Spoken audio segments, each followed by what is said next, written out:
My name is Jerm. This is Jerm Warfare, the battle of ideas. So I obviously use the whole trenches information war as a metaphor, but I mean, we really are in an information war, aren't we? Not only that, I think like we are deep in the cesspool. I mean, like there are days, there have been too many days recently when I've woken up, I've tried to scroll through news, and man, like it's so depressing. It's like full of garbage, it's full of lies. Like there was a time, like maybe like 10 years ago, I could just, the first website I would read up, to get hold of the latest, happenings around the world would be Zero Hedge. It used to be a well-known website, was a news aggregator and so on. But I can't do that now, there's just way too much disinformation, misinformation, propaganda.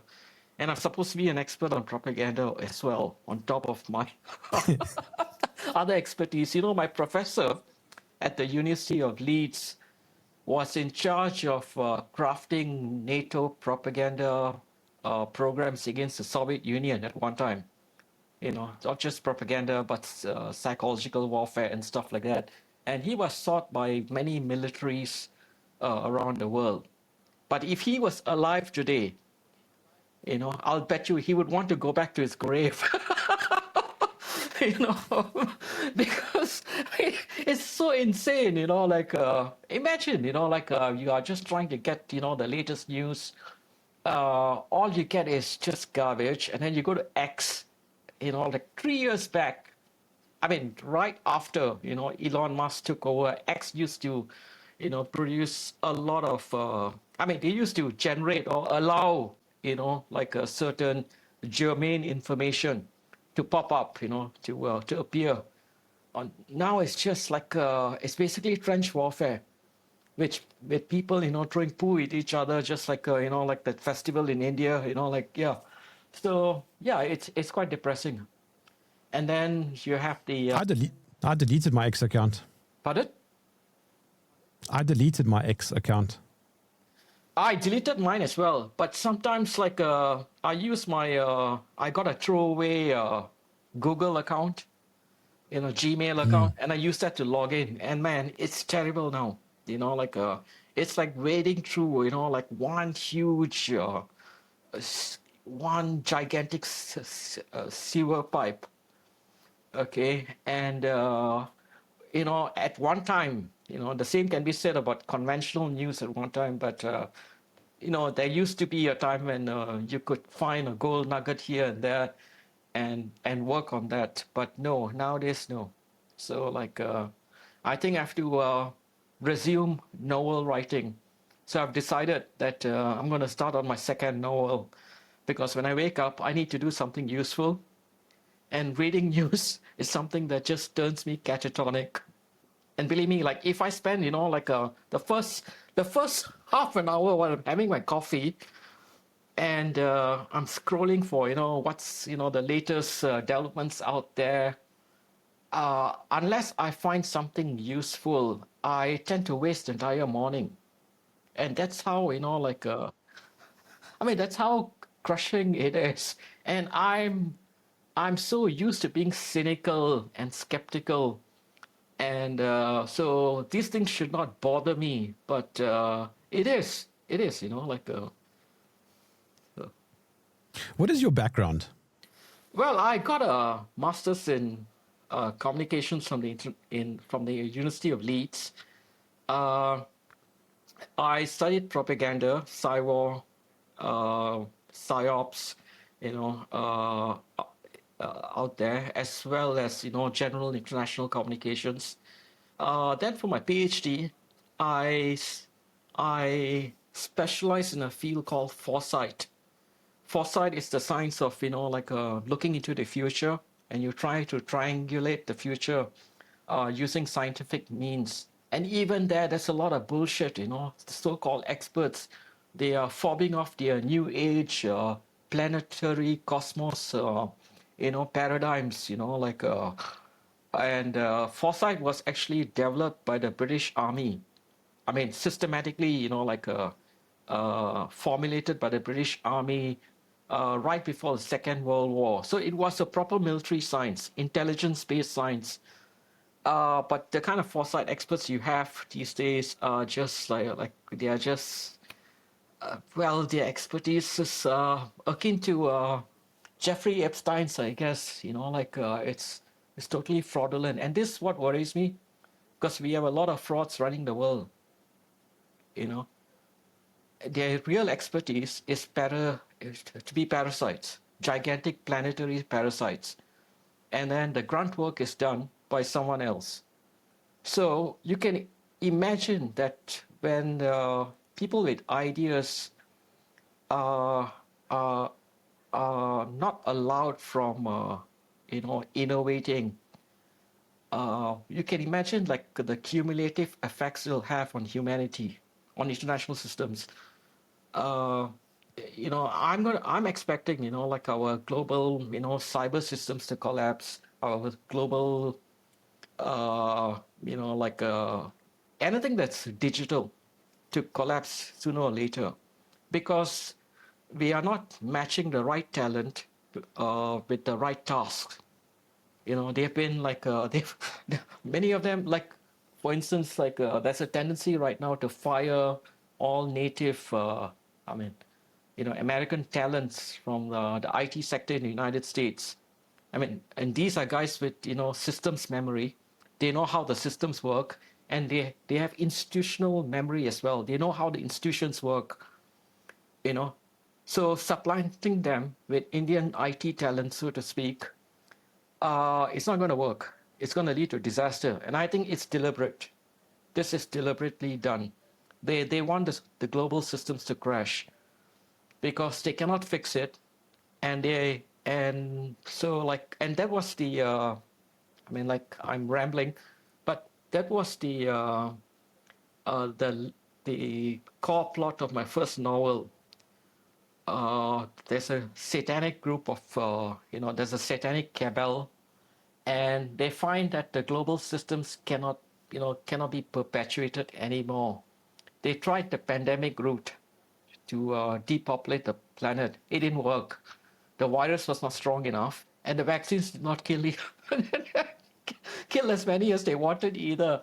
So they tried another track by taking down the global electricity sector via cyber hacking and so on. What they didn't realize was someone else, a master hacker, got to know of their plans. I mean, he had access to their, secret communications and so on. So he started, subverting cyber grids and electricity grids that are most important to this, cabal, the secret, conclave. And so, yeah, there's a war, secret war going on. They do not know this guy's identity, and they end up appointing him to head the what do you call that, the enterprise, unknowingly. So and finally, like there's a series of like a confluence of events, and the plot fails, but it fails in a way that's quite dramatic. So I thought like I did a good job on that, and now I was thinking, is there another way they can bring down the global system? Yes. So I'm working on my second novel based on that motive. But if you, So your Substack is called The Eye Opener, and your tagline is connecting the end times dots. yeah, What yeah. dots have you connected? Well, where do I start? I mean, you have to point you have to point a dot, and then ask me, start from here. Okay, is it like a financial? Does it have to do with national biometrics or ID, or does it have to do with food security? Have you found that a lot of people around you have forgotten that they were locked down? Life has almost returned to how it was. Yeah. I think they do have, I mean, they are constantly reminded, in my opinion, they are constantly reminded of the fact that they've been fooled by this corona psychosis. Now, I wish I had coined the term, but it was Belarusian President Lukashenko who coined the term. Beautiful term. And they've been conned, and they don't want to face up to the fact that their lives just may, be hanging on a thread, because the number of sudden and unexpected deaths has not abated. It's still going on.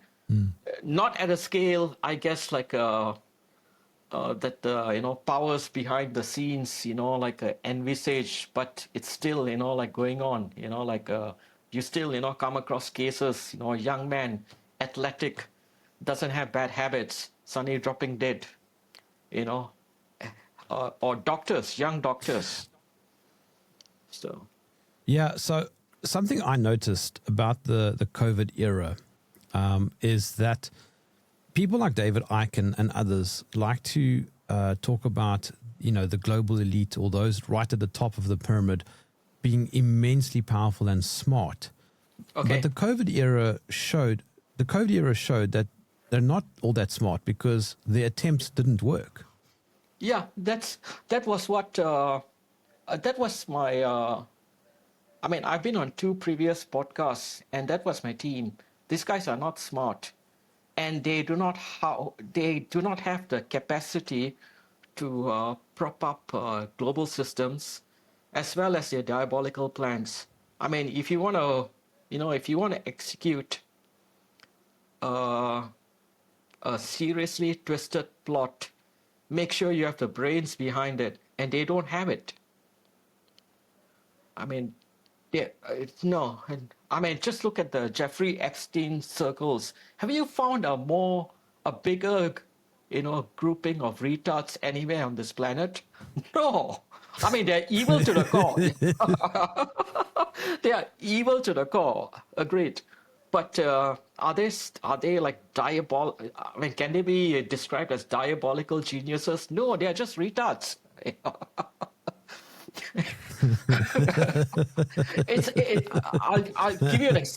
I'll give you an example. Okay, I'm not sure this was said in context of this Boeing 737 Max, fiasco, or the F-35 fighter jet project. I think it's the F-35. Anyway, an expert on this matter, I think his name is Axel. He said this is a project designed by clowns and engineered by idiots or something. So that's pretty much a metaphor for our times. But at least the F-35 can fly, and it was the project was envisaged about 20 years ago, I guess 2 decades ago. But no, the current global systems, no, it cannot work. The world has become very complex, and complexity is, complexity sciences are completely ignored, have been completely ignored, fatally ignored by the current generation of planners. Governance has become complex, but you don't have, governance experts who can also navigate through complexity. And if you try doing that, you would be considered the enfant terrible by the powers that be, because when I was working for when I was consulting for the National Artificial Intelligence Roadmap here in Malaysia, I came up with an integrated governance framework that will incorporate AI. Now, it's a simple framework, and yet, initially the response was favorable.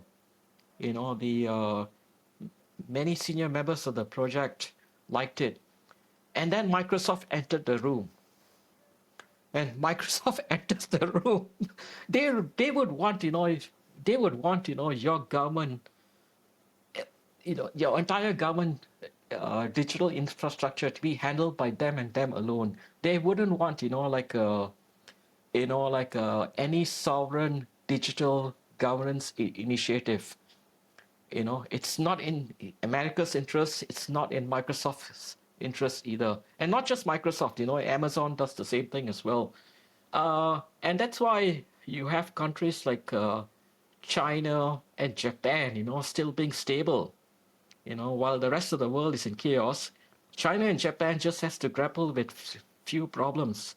And that would be, like an aging population, which is actually not too bad considering the fact that, considering the fact that the world is headed towards the crappers. An aging population, which is a long-term problem, would be the last of your worries. So these countries like China, South Korea, Japan, Taiwan, they are relatively stable, and they also have a sense of foresight. They also know how to grapple with complexity. The rest of the world, they're just kicking the can down the road and hoping for a better tomorrow.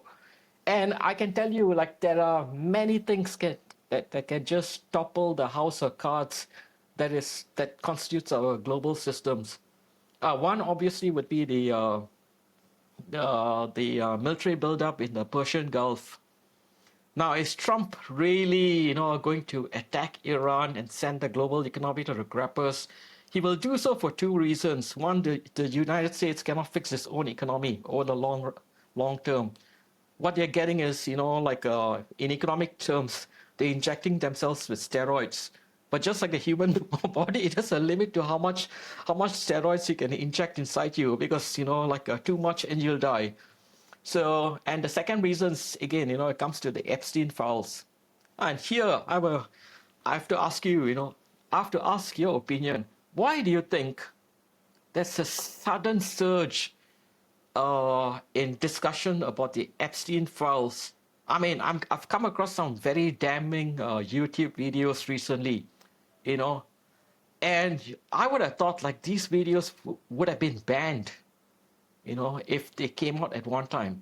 But no, it's wholesale, I've come across podcasters whom I've not heard of, at one time, getting 100 to 200,000 hits or views within a day, by discussing things about the Epstein files. So I think it's the leaks and the discussions they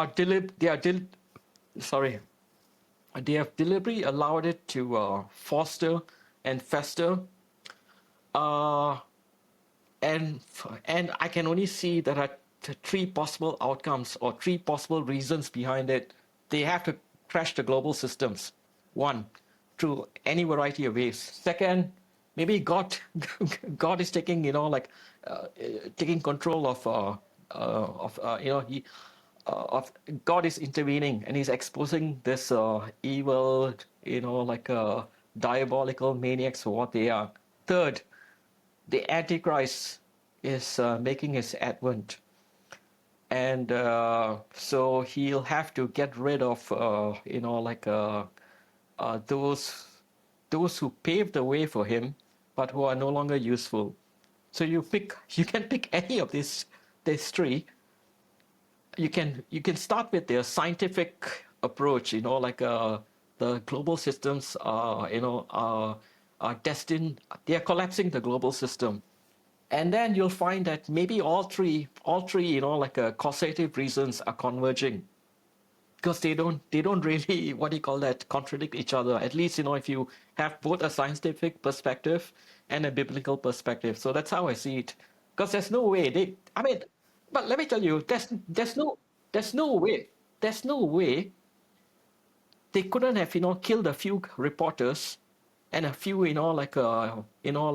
honest, investigators at FBI, and just bury, or indefinitely postpone the Epstein files. I'll tell you one thing. I think it was what's her name? Theresa May, the Prime Minister of Britain, who who quite a number of years ago pledged to investigate all cases, all allegations of pedophilia in the government going back to 1945. 1945, okay? Now, have you heard of that? Have you heard of that?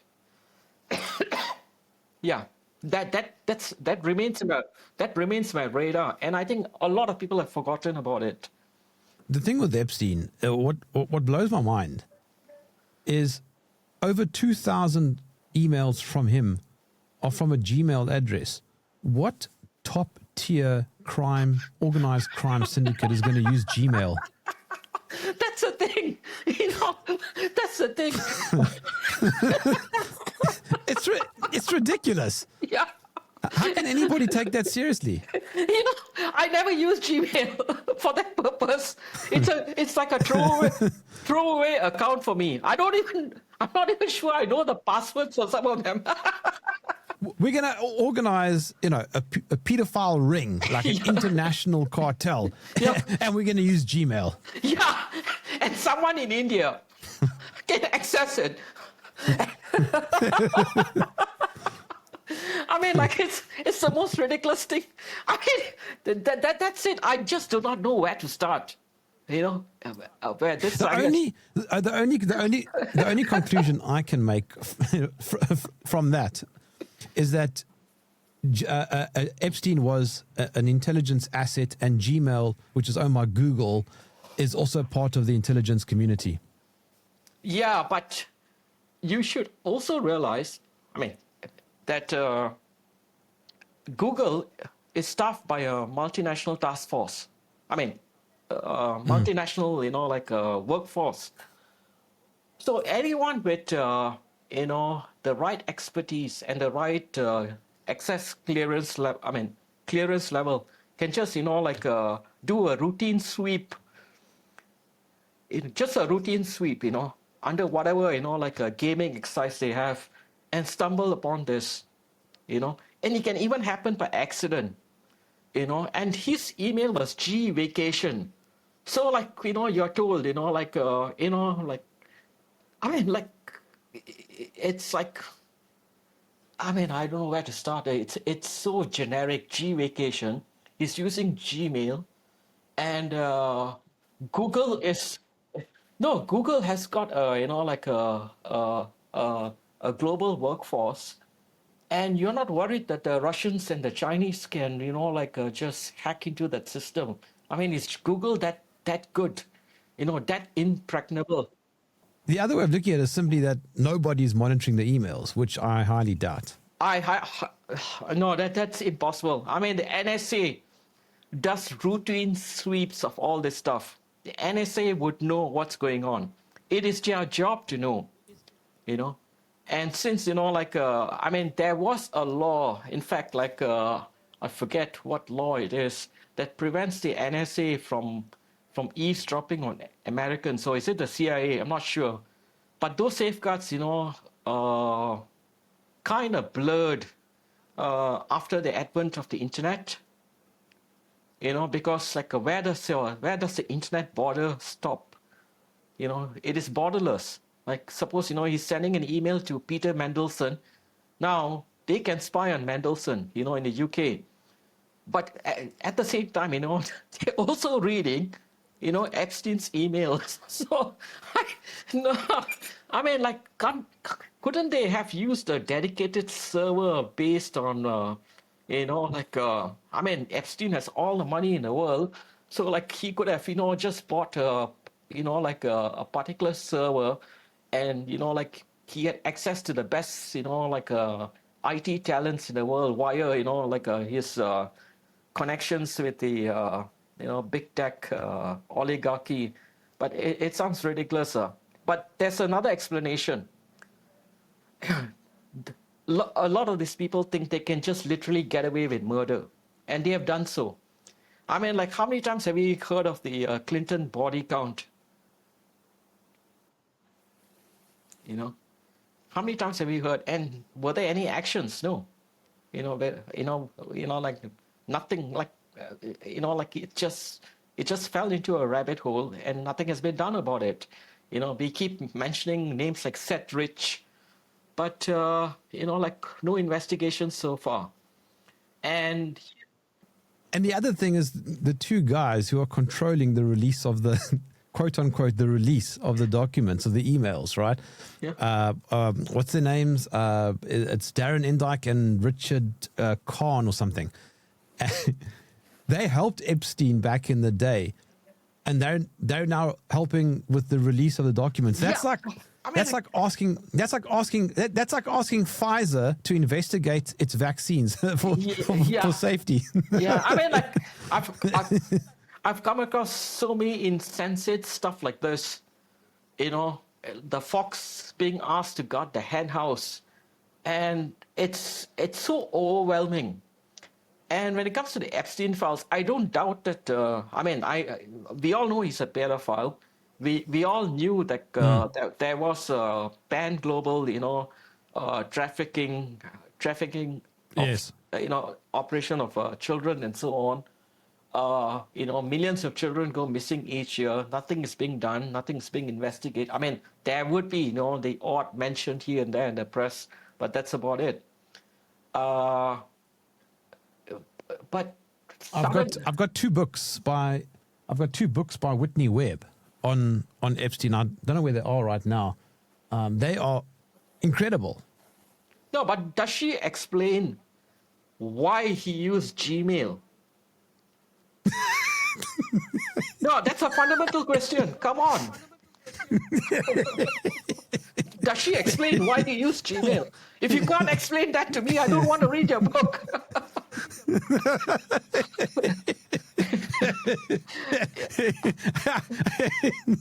Gmail is just sort of, well, come on, they could have at least used Hotmail.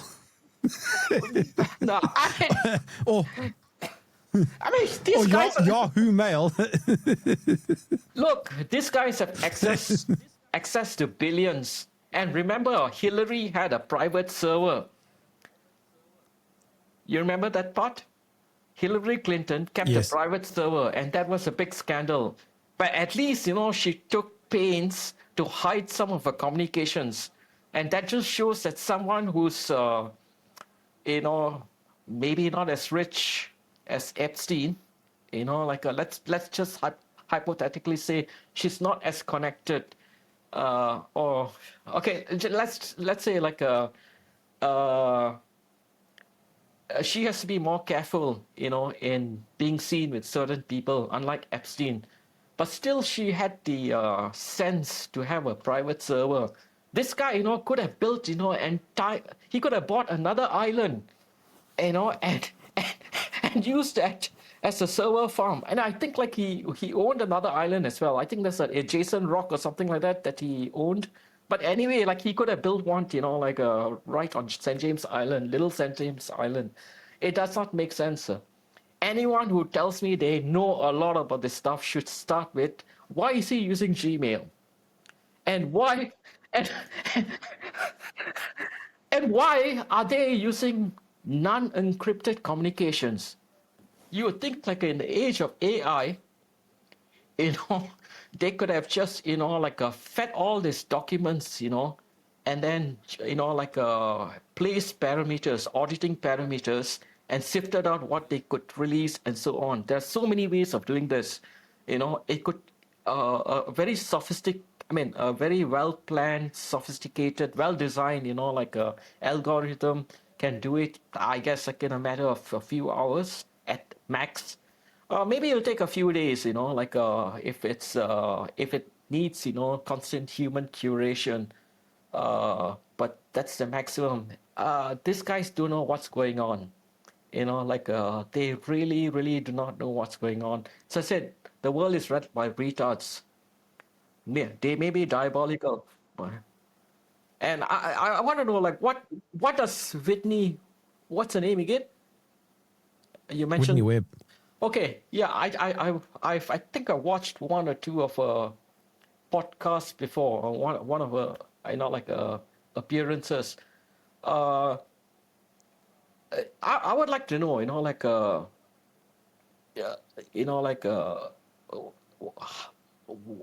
how she sees these things. She made a prediction that the WEF. Well, I think she was the one who made a prediction that the WEF was preparing was on the verge of executing a major cyber, pandemic in 2024, which didn't pan out. And again, here's where trying to predict certain things with a degree of certitude is a flaw one should avoid. Now, bad things Yeah. bad things going to happen. That in the high impact, high likelihood quadrant, you can plot, there could be a pandemic, beginning next year. There could be a major cyber takedown. They could have a major false flag event. Yes, all these things can happen, but do not time it. Do not say, it's likely, they're planning it for 2027. No, that's one thing you should avoid. And that's why, I really didn't watch, any of, subsequent shows, because, when you say it with a degree of certainty, it makes me suspicious. It reminds me of another guy, Robert David Steele. Have you heard of him? Yes. Yeah, he, I think, was behind QAnon. And I've actually watched him on LinkedIn, and I've, corresponded with him. I think he was a disinformation agent, true and true.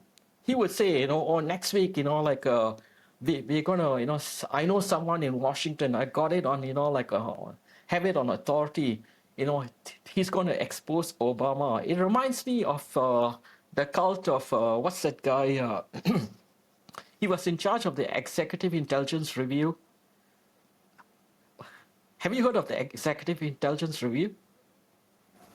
Well, he would come out with his acolytes would. He was basically running a conspiracy cult, and his acolytes would confidently, appear at a conference and tell you that by this time next week, Obama is going to be arrested, and stuff like that. And woe be to the person who invited that guy. Okay, his name is Lyndon LaRouche. So, okay, give me a rundown. What does Whitney Webb exactly say? No, so her work is mostly her work is centered largely around how he came to be Epstein, and more about actually the frameworks that created him. So, in theory, he was a placeholder. He could have been anybody. In a way, he was selected, if that makes sense. Yeah, I mean, that's common sense, isn't it? I mean, it's either Epstein or someone else. He just happens to be around. And there are little Epsteins all over the world. For instance, I know two little Epsteins here in Malaysia. They are fixers, they are connectors. They are the link between people who cannot meet face to face. They are the link between the politicians and the underworld. They shuffle money between, from the underworld to politicians, and between corporations and politicians and so on. And they get a good cut. And I guess one way to prevent them from suddenly turning into angels would be to implicate them in something so dastardly. And I mean, if they were implicated in money laundering, so what? It's not as scandalous as it once was. If they were implicated in, let's say, common crimes, so what? None of us are perfect in the first place, but there are some things that are so ignoble, so opprobrious, and and that would involve children. So they have to, play ball. One of your strengths is AI. How do you see that playing out with regards to Epstein and, of course, our technocratic Agenda 2030, 1984 future? Well, There's a Israeli scientist called Pearl. I think his full name is Yehuda Pearl. And he happens to be Daniel Pearl's father. You know, Daniel Pearl, the guy who was beheaded in Pakistan. He was a Wall Street Journal, Okay. reporter. He went to Pakistan to visit this supposed terrorist supremo. He got beheaded instead, and it was quite gruesome. I think I saw a bit of the, unedited part of the video. Anyway, he says there are three types of artificial intelligence, and he's right in that respect. One is associative. I think it's called associative. Basically, the AI we have is one based on predicting the next text, one text after another. So basically, it's synthesizing, common human responses into a more intelligent and, free of grammatical mistakes and so on, into a more coherent and intelligent, synopsis. I don't see AI, but the kind of people leading the AI world. I don't see AI being the, being the sinister, all-seeing eye that it could have been. Again, AI is being run by morons, and it's a theory of mine that the quality of AI will actually deteriorate over time because AI is dependent on our responses.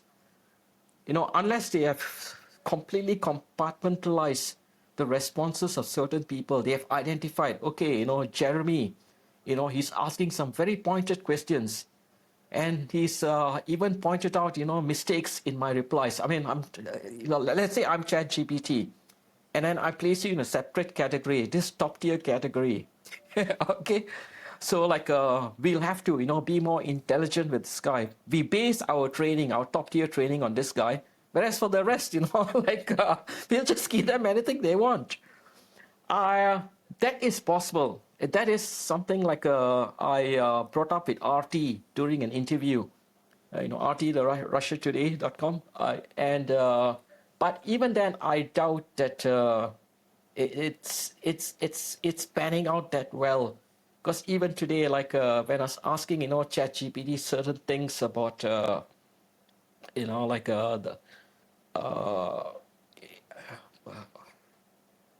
about West Asian Christians, those who plied the maritime Silk Route from, from ancient Baghdad all the way to China. This is well documented. Then I asked ChatGPT, what would this person I gave, this is a possible plot in my third novel. I haven't written my second novel yet. I'm already thinking of my third novel. So I asked ChatGPT, how would this guy be called in the vernacular in this particular spot? And I know a bit about the language where, where that guy is based. This is a fictional, setting, but it has to be grounded in historical facts. And ChatGPT gave me a term which I knew was completely wrong. It was the complete opposite of how he would be termed. For instance, the term the endearing term that ChatGPT generated for me is a term used for African slaves. Whereas this guy is a West Asian, a Syriac merchant from a very noble family. But ChatGPT gave me a term used for West African slaves. Now, if I didn't know that, I would be fooled into using the term. So you tell me, is this deliberate? Is there a diabolical genius, working behind the scenes? Or is it like a sheer incompetence? I've done a couple episodes on AI, and I'm of the opinion, Matthew, that AI can never control the world. It has no will or desire to do so. It's simply a set of algorithms. If they had hired the best and brightest, and there are plenty of the best and brightest out there. They could have pulled it off, but now it's too late. Some of these folks are they either have conscience, or more likely they, like they are fence sitters, but they ask too many, like inconvenient questions. And, this is a world that does not tolerate inconvenient questions. Just like, how we witnessed, during COVID, inconvenient questions can land you in trouble. You click like on a Facebook post, and you might get arrested by the police. I mean, as such was the case. I mean, there were many such cases. There was a pregnant woman, like who clicked like on a post that questioned, the COVID narrative, or maybe like it was about ivermectin being effective. She was a pregnant woman, and the cops, just came knocking down on her door, and she was arrested. And thankfully, there was someone in that house who videoed that, like that encounter. So, like, this is a world that does not tolerate questions. And so, how are you going to get the best and brightest? Because, like, you need to question, the development of any system at, like all the time. Is this going to work? Is this feasible? How much of energy is it going to consume? Like how much of like data, I mean, not processing power do we need? Do we have enough coolant systems? Like, I mean, data centers, like generate a lot of heat, so they have to be cooled. So there are, there's so many things that go into, developing it, but these guys are not really bothered. They, like, they have an agenda, and they have a ready army of people to fulfill that agenda, but they forget that these guys, may not be up to the task. Now, there is a possibility that the AI that civilians like us use, even the ones with subscription, that is allowed to rot. They'll sooner or later allow, such AIs like ChatGPT, Grok, and all that to just rot away. And they will unveil a system like Palantir, which has been developed in secret. Maybe, the plan is like we depopulate the world, bring it down to, I mean, it's no longer a question of 500 million now. That was penciled about 50 years, 60 years back. Now, like with the kind of technology we have, the globalist plan can be, executed with just 250 million people. So do they have a very robust AI system developed independently of all the, like a civilian AI out there? It's possible. I'll tell you why. DARPA's technology is 20 years ahead of what is available in the civilian sphere. They are always 20 years ahead. Okay? So they could have developed, an AI system that's really robust, really intelligent, uses, there are there are several, like layers of AI. Maybe they have developed super intelligence. So now the question is, how do we get rid of surplus stock, the cattle, so to speak? How do we do it? Do we unleash, a global scarcity of essential items? Since the pandemic didn't succeed, let's like let's create a global scarcity, like of all essential items like fuel, food, medicines, and so on. Could be, and people will start tearing each other apart. It's going to be bloody, it's going to be protracted, and maybe they'll just sit back and have fun. And like maybe that's they've already figured out a safe haven for themselves, maybe, uh but I don't know, like there are so many things that could go wrong. And even like like when people talk about underground bunkers for these billionaires and select members of the military. Do you think the guards who man this secret camps, they will tolerate the sacrifice of their women and children or their relatives? No, they're gonna just take the machine gun, and they might just just go Rambo on these guys in the bunkers. There's so many things that could go wrong, unless they all belong to a satanic cult and they are remote controlled by Satan himself. I don't see it happening. Yeah. So what you're saying is that it's not a well-oiled machine. Not at all. It's badly oiled. Let me give you a real physical analogy, okay? They are like AI, at the rate AI is going, it's like the Audi. It's like the Audi of today, or in the Jaguars, Audis and Jaguars. To use a vehicular analogy, now you step inside a Jaguar. Oh man, like it feels so good, it feels sturdy and so on. After 10,000 kilometers, 30,000 kilometers max, suddenly it develops a whole lot of issues, and you're left with a lemon, and you can't fix it. Even if you had the money to fix it, you can't fix it because the spare parts are not available. and and this is something that I use the the car analogy to describe what's happening in the West.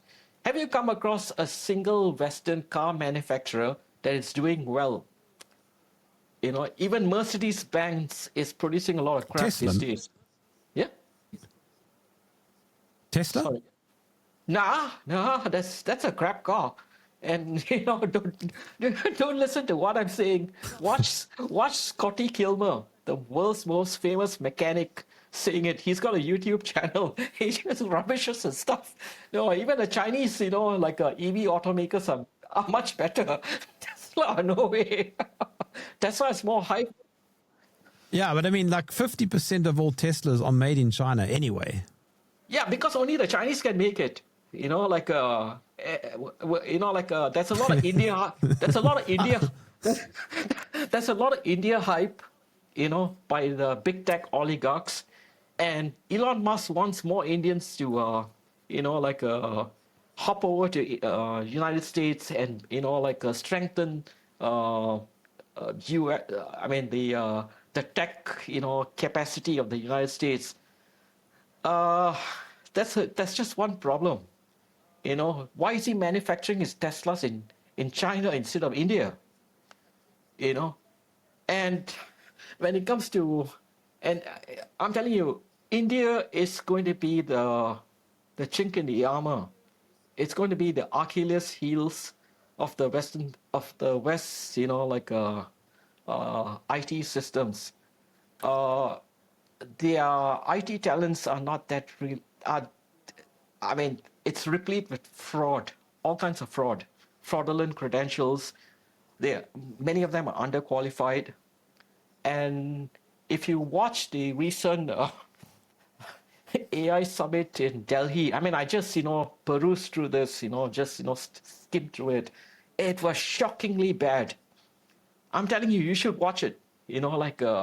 For instance, one university got a Chinese robot, rebranded it as its own, and displayed it as an exemplar of Indian AI, prowess.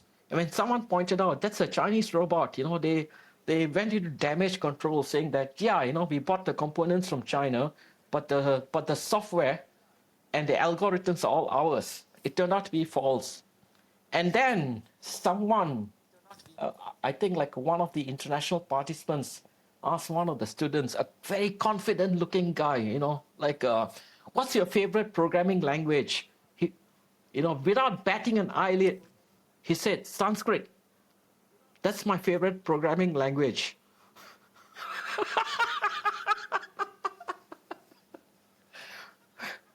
You get the joke. Well, a programming No, I language. don't. You'll have to explain it. Okay, a programming language should be C, Fortran. Those are the older programming languages. We are talking about computer language. When it comes to programming language, you're talking about computer language. You have, like during my time, when computers came on the scene during my time, like Python. No, Python is a software. So anyway, there's no way someone who's studying computer science would say my favorite programming language is Sanskrit. That's just, it's just Yeah, I'm getting it. ridiculous. you know, I mean, I can't even find a. I just can't find a funny, funny juxtaposition for this. It's just overwhelming. And someone came up with a drone, you know, that was worse than the, like than something you pluck from the garbage from a landfill and patched up. It looked just like that, you know, a toy drone discovered in a landfill and patched up using tape. I mean, you have to see to believe it, okay? You have to see to believe it. So that was India's AI summit, and these are the guys who are supposed to, be the what do you call that? Be the pillars of our global cyber systems. No, no, it's going to end very badly, very, very badly. I'm already jacked up talking about this stuff. Okay. You think they'll be able to carry out, a planetary wide panopticon? They'll be able to, even detect what we are thinking. It's not going to happen. And I've seen, crap like this before. Where Mm. Well, the software is supposed to. I mean, it was intended. It was designed to be quite robust, and to function under conditions where, the data flow is not optimal. But somewhere along the way, new features had to be added, new complications arose. And so we have a situation where someone like me, I mean, there are just two of us, at this in this chat, and neither of us can turn off the echo cancellation. Can you see how like the lapse in the design process? So yeah, it just goes to show, they're not going to succeed. uh, because our audio has gone a bit wonky and I'm hearing myself in my headphones, I'm struggling to continue this conversation. So let's come in for a landing. Give me the moral of the story. The moral of the story is you should not be worried about all the bad things that are going to happen over the next few years, because those in charge, you know, like they may have a lot of evil designs in their heart, and they may even execute them, but it's going to end in failure, total failure. You know, I think, in what I believe is the case is that God is going to step in, and he's going to expose these devils for what they are, and ultimately he will triumph. It's been I mean, it's assured. It's been assurance. It's we've been given the assurance in scriptures, so why doubt it? I know that's my opinion. And do not get distracted, as I was earlier this year. And first 2 months of this year, we are still in the second month. I would wake up, watch the news, get so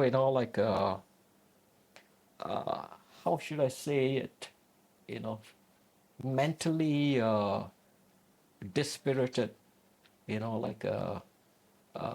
mentally, enervated, by by, uh, by soaking in so much of negativity, uh, in all sorts of fake news and disinformations, conspiracy theories, and so on. Now, a lot of this conspiracy stuff, they have a lot of merit, lots of merit, and we should be, we should be skeptical, to say the least, of what these global powers that be are planning. After all, take a look at Jeffrey Epstein, the kind of plans he had envisaged. He wanted a super breed of human beings, you know bred through his DNA. Whoever gave him that idea that his DNA was optimal for such a project? If anything, if I was a top super scientist, and if I had to come up with a master race, Jeffrey Epstein would not be on my list. he would be he would be in the bottom 10%. So the morons are in charge of the world, and they do not have an idea of they do not have the wherewithal, the cerebral wherewithal, and the capacity to carry out their plans. And now we are going to see a great unraveling. Yeah, maybe that's a nice term, the great unraveling. Now a lot of bad things will happen. A lot of people might die, here and there. But what we are going to see is a great unraveling. And I hope, I coined that term because I'm going to use it. How can I follow your work? Well, you can follow my Substack, and if you want, you could also help. If you want to, I'd also encourage anyone who's watching this to read my novel, The Electric Reckoning. I can send you a link, and that pretty much encapsulates what happened, in the period leading up to today, and a likely scenario in the future. These guys are desperate. They do not have much in terms of options. Their pandemic plan failed, and I think they tried all sorts of other diabolical stuff, and it's all failing. And the plot in the Electric Reckoning, maps out one viable option left. So I encourage those who would like to support my work, and to get a copy of that book. I'm not a very eloquent speaker, but I'm a very good writer. So I can assure them, they would not be bored. When it comes to speaking, somehow, I would just waffle away, and I digress because there's so many ideas, happening in my mind. I do not know, where to start and where to stop. But when it comes to writing, I can systematically organize my thoughts and so on. So I encourage them to get a copy. They can also follow me on my Substack. It's called The Eye Opener. Thank you for joining me in the trenches.